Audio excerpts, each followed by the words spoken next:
முத்தமிட்டா மோசம் என்ன உண்டாகும்?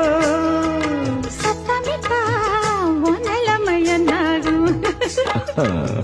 புது வளையல் அரைச்சு தொண்டையில தான் நனைச்சு மாமன் கிட்ட பேச போற மணிக்கணக்கா.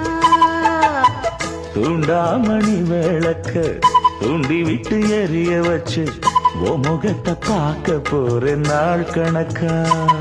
அந்த இந்திரன் சந்திரனும் மாமன் வந்தா எந்திரிச்சு நிக்கணும். அந்த ரந்தையும் ஊர்வசியும் மயிலுக்கு தொண்டுகள் செஞ்சிடணும். நான் காத்தாகி ஊத்தாகி மாமனை கழுவி கட்டிக்கணும்.